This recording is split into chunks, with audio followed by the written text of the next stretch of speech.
Buen día. A continuación se hablará de un tema bastante interesante en el campo de la psicología. Así es, hablaremos acerca de la corteza cerebral. Este trabajo es presentado por las siguientes personas: Clara Cecilia Reyes Cárdenas, Tania Catherine Quevedo Ardila, Sofía Alejandra Mora Valencia y María Elizabeth Sánchez Carvajal. Por medio del presente video colaborativo e interpretativo, se buscará dar una explicación lógica acerca de qué es la corteza cerebral y cuál es su importancia en el buen funcionamiento del cerebro.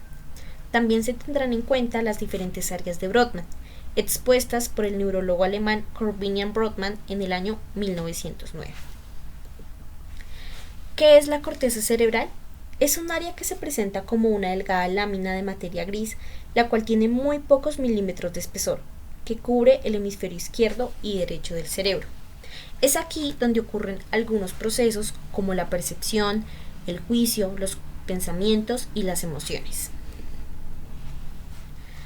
Aquí tenemos dos imágenes de los hemisferios del cerebro.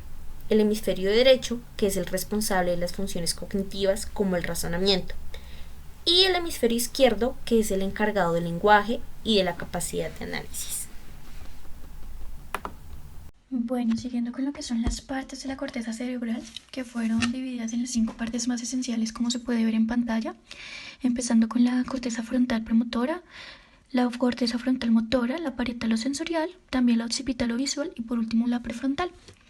Entonces, empezando con lo que es la corteza frontal premotora, que está entre el área del 6 al 8, en donde su función es almacenar comportamientos de experiencias. Esto lo que quiere decir es que el sistema se encarga de armonizar los movimientos voluntarios. No sufre alteraciones a menos de tener una lesión ocasionando lo que son las torpezas en la realización de movimientos. Esto es similar al síndrome de Parkinson. Sumando lo que es el área 9, es una zona cuya estimulación provoca movimientos en los ojos hacia el lado contrario. Por otro lado, lo que es el área 44 y 45 está lo que es donde hay una coordinación de movimientos de la zona de la cara como laringe, faringe y también los respiratorios.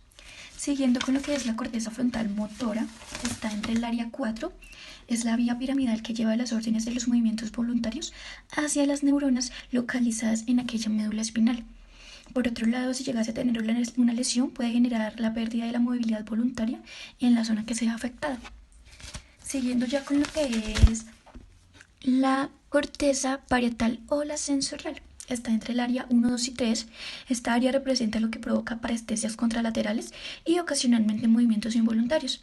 La lesión en esta zona pierde todo tipo de sensibilidad en el cuerpo, aunque cabe recalcar que posteriormente va recuperando la sensibilidad con el tacto. Lo que no recupera es el sentido de la posición. Seguido de esto están las áreas en donde su función es recibir modalidades sensitivas, permitiendo reconocer objetos sin la necesidad de verlos, de tener que verlos. Por otro lado, ya hablando con lo de la corteza occipital o visual, está entre el área 17. Este lo que hace es que proyecta la vía óptica de forma que el campo visual localiza la región occipital. Siguiendo con el área 18 y 19, la función es integrar información visual y poder compararla con experiencias ya previas, de forma en que su lesión impide reconocer objetos en el campo visual contralateral. Por otro lado, con el área auditiva primario corresponde con el de 40 a 41, en donde recibe información bilateral, aunque su lesión lo que va a provocar es mayor dificultad al reconocer los sonidos. Y el área auditivo corresponde con el área 22, en donde la función que tiene es la interpretación de los sonidos, más el área 20, 21 y 37, en donde hace parte de las áreas visuales y conectan con el circuito límbico. Por último está lo que es ya la corteza prefrontal. Este área va desde el 9 al 12. Es una de las zonas que tiene la capacidad de generar ideas abstractas, también sentimientos, emociones y personalidad, donde a causa de una lesión puede alterar sus emociones y su capacidad en el comportamiento social. Llevando a cabo también el área 46 y 47 son los que reciben y proyectan conexiones sensoriales, conectando con la región prefrontal. También en el área orbital del 13 al 14 está la estación intermedia con el córtex prefrontal, o sea, está en el intermedio. Y al traer una lesión, lo que esto tendría es alteraciones afectivas y también unas alteraciones en los comportamientos sexuales. Como se decía anteriormente, la corteza cerebral era la superficie de los hemisferios cerebrales. A continuación, se irán unas de las áreas de Brodmann. Área Broca. Es una sección del cerebro humano involucrada con la producción del lenguaje. Está ubicada en el lóbulo frontal en las secciones opercular y triangular del hemisferio dominante para el lenguaje. Corteza auditiva primaria o A1. Es la región del cerebro humano responsable del procesamiento de la información auditiva. Se localiza en el lóbulo temporal. Corteza entorrinal. Está localizada en el lóbulo temporal medio y funciona como un hub en una red extendida para la memoria y la orientación. Vamos a presentar algunas de las patologías. La primera, tinnitus. El tinnitus es un síntoma característico por la percepción de un sonido en ausencia de un estímulo externo. Si bien su fisiopatología puede involucrar una alteración del nivel del funcionamiento del oído interno, la percepción de este y el grado de molestias asociados depende de las modificaciones de las redes cerebrales cognitivas y emocionales, generando cambios a nivel coclear, en el tronco encefálico, el tálamo y la extensa red cerebral que le dan cuenta al tinnitus.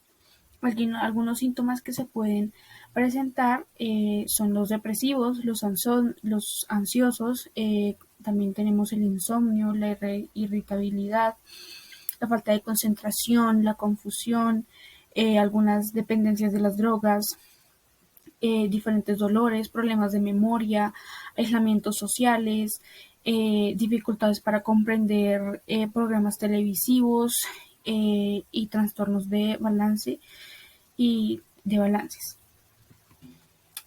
Frente a la percepción auditiva de las células ciliadas cocleares, responden a los estímulos acústicos, lo que es transmitido a través del nervio auditivo a los núcleos cocleares en el sistema nervioso central. Las estrías acústicas a su vez envían esta información a los núcleos olivares superiores y colículo inferiores en el tronco encefálico. Esto lo podemos observar aquí en la imagen número 1. Por otra parte, todo el proceso descrito hasta ahora no es más que el proceso aferente de enviar información auditiva desde la cóclea hasta la cabeza. Hasta este punto no podemos hablar de percepción, sino solo de respuestas fisiológicas.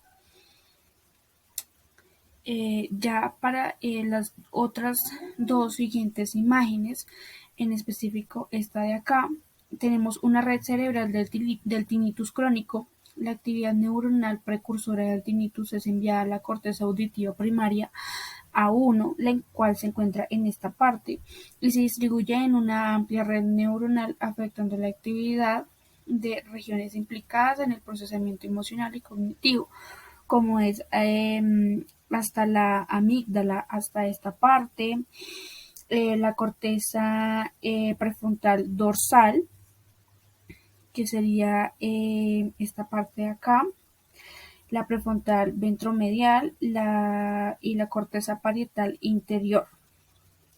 Es lo que queremos dar a entender con estas imágenes.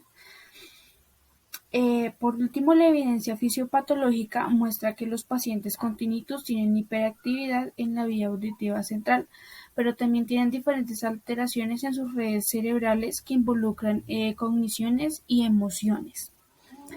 El siguiente síndrome del cual vamos a hablar es el síndrome mesial frontal, apatía y mutismo, el cual se encuentra ubicado en el área 24, en el área ventral anterior del cíngulo 24. La localización es el giro singular y su función interviene en los movimientos contralaterales.